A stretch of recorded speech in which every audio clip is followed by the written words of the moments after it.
Hey there! Here are 10 things that you can be doing instead of being on your phone right now. Social media apps in particular are designed to keep us scrolling and scrolling and scrolling. And I don't know about you, but once I've spent 10 minutes, half an hour, 2 hours lying on my couch or lying in bed, scrolling through my phone, well, I end up feeling not great, to be honest. So lately I've been trying to put the phone away and do something else. And these are things that I have found to be really effective and have worked for me, so I wanted to share them with you. So hopefully you get something out of this, and let me know in the comments if you have other things that you like to do instead of being on your phone as well. Let's jump into it. Number 1, pick up a book, and if you don't like reading, pick up a magazine or a newspaper or an information brochure or anything really that you can take in some knowledge and really slow down and learn something new.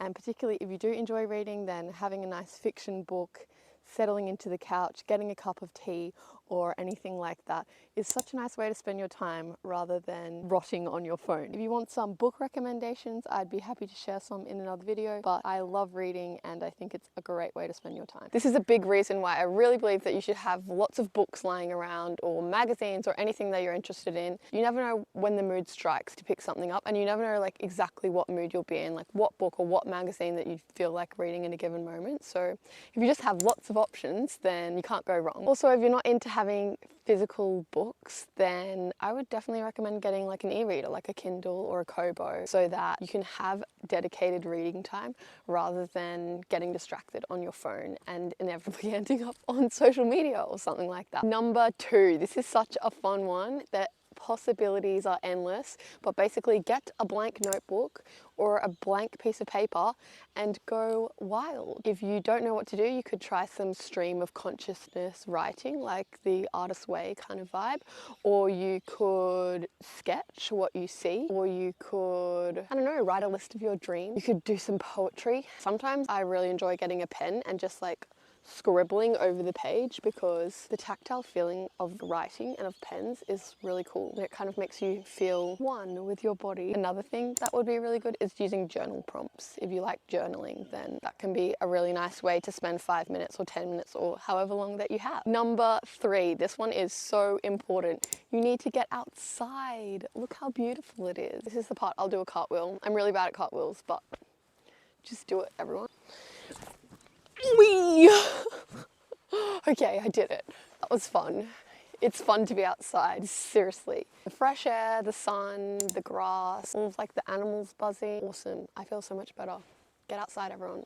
Even if you just literally walk out your front door and look out onto the street and watch the cars go by, or watch the people go by, or look up at the sky and just see what's happening. Even a few minutes can dramatically improve your mood and also give you clarity on what you should be doing with your time, rather than just having your head in your phone and being stuck in the motion. But yeah, once you do go outside, if you feel like going for a little walk around the block or doing a bit of exercise or lying on some grass in the sun or something like that, then go for it. That's going to make you feel even better. So yeah, get outside. Number 4, this one's personally dear to me, but you should do something creative. So obviously you can tell that by my channel. I would encourage you to do any knitting or crochet or hand embroidery are easy things to do on the go, but also you could do some sewing on a machine if you have one, or if you like music and you have a musical instrument around, you could go and pick up your guitar or have a little go on your piano. All of those things will make you feel more invigorated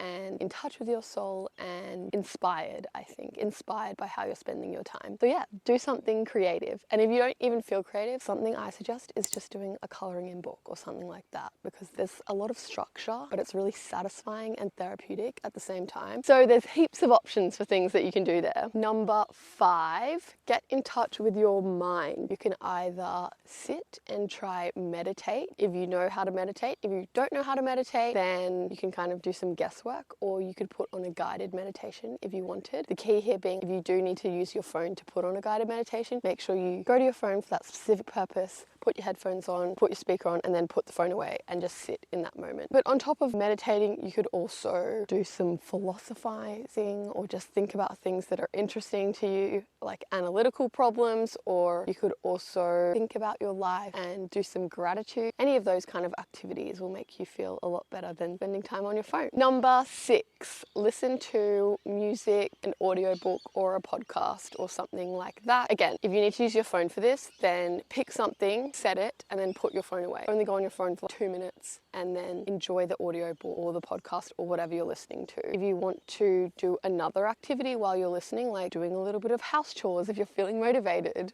or going on a little walk, then by all means do that. That will be really nice. But if you just feel like vegging out on the couch or lying on the floor and staring up at the ceiling, that could be kind of good for your back, to be honest, and that's a vibe. I enjoy doing that from time to time, so I would recommend doing that. Number 7, and some of you might be a bit hesitant about this one, but it's striking up a conversation with someone. So depending on where you are, like if you're on public transport, you might think, hey, maybe I'll just say hi to the person sitting next to me. Obviously, if they don't look interested, don't just badger someone, but you never know what type of person that you might meet. And if they are interested, it could be the start of something really cool. If you're at home and you're with your family, then engage with them more. Maybe if your kids are around, you could strike up a game with them, or if your partner's around, you could try and have more quality time with them, a more quality conversation. Or if you're just home alone, then maybe you could call that friend or that relative that you've been meaning to call for a while,